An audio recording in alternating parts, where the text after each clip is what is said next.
सागुन दाराम आले YouTube channel रे तेज आपे को तलारे मिटन नवा वीडियो तीन सेटरेना।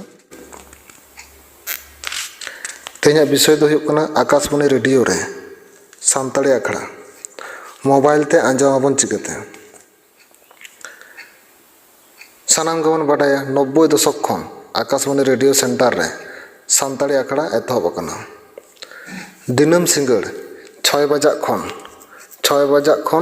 6 बजा 30 मिनिट धाबी छोटा को 6:30 धाबी सानताड़ी आखड़ा चालू मेना। गौरव रेना कथा नितो धाबी सानताड़ी आखड़ा आजा ऐतिह्य दोहो आकादा। लहा लेका गे रेडियो ते सानताड़ी सेरेñ हर सेरेñ गिद्रा बावली कुदुम साहेब चर्चाव हुडिंग कहानी खबर रेडियो गायन लागड़े सेरेñ दंग सेरेñ पाता परब सेरेñ बाहा सेरेñ अनहड़े एमान एमान सानताड़ सावता चेंघाव और सानताड़ी साहेब हाराबुरु लगिद मिद माराम भूमिका पालन इदीदाय आकाशवाणी रेडियो। आम जुदी आकाशवाणी रेडियो रे सानताड़ी आखड़ा आंजम सानायेद मिया ताहले नवा वीडियो दो आम लगिद गे और सानाम कोगे निजरा मोबाइल फोन रेगे आकाशवाणी रेडियो तलाते सानताड़ी आखड़ा बन आंजम दाड़ेया।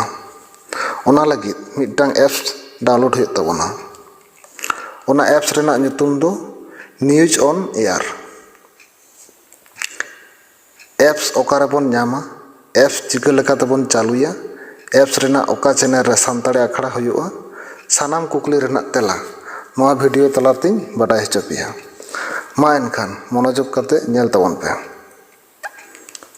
पहलो रे बन चला एप्स ओकारे बन ᱧᱟᱢᱟ एप्स तो बन ᱧᱟᱢᱟ प्ले स्टोर रे बन चला प्ले स्टोर रे चला तायनम ओंडे बन Ola news on air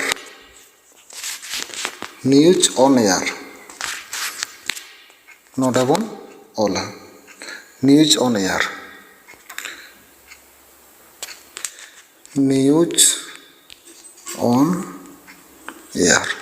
all कते बन सार्चा ऑल होइना ऑल कते बन सार्चा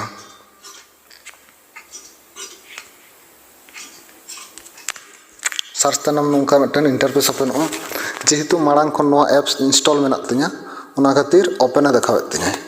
आपे तो माड़ांग ते इंस्टॉल तावन पे इंस्टॉल तायनम भागे टिक नोडे नेल तावन पे नोनिया न्यूज ऑन एयर एप्स रेना लोगो भीतर ऑल मेना प्रसार भारती ओना भागे टिक बन नेल चियो इना तायनम ओपन रबन चला ओपन रबन टाचा ओपन रे टाच किदाኝ टाच तायनम नोंका मिटे इंटरफेस ओपन हो ओंडे भागे टिक प्रथम खन नेल तावन पे नोंका लातार से बन चला नेल दिया बन नोडे नेलक कना आकाशवाणी लाइव रेडियो नोडे खन ठीक जोजन धारे लक्ष्य तावन पे ऑलना व्यू ऑल रबन टाचा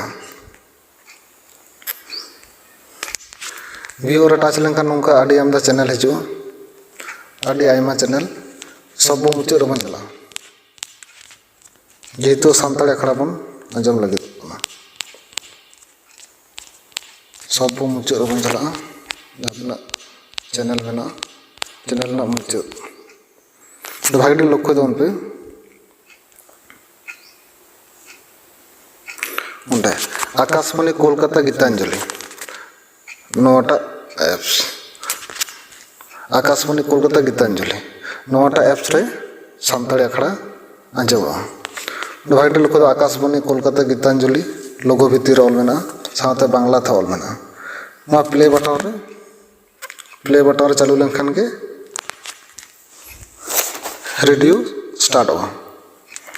इन दो प्ले बटन बन टच दा जेहेतु इन तो बन चालू लगी कना आपे दो ओंडे प्ले बटन रे टच कते पे चालू दड़ेया ओंडे खन गे आकाशवाणी रेडियो रे सानताड़ी आखड़ा बन आंजम दड़ेया। मा एनखान लगन माछाते एप्स इंस्टॉल तावन पे ताहले खान गे निजरा मोबाइल तेगे सानताड़ी आखड़ा रना सेरेंज दुरांग साना बन आंजम दाड़ेयागा। मा एनखान जोहार।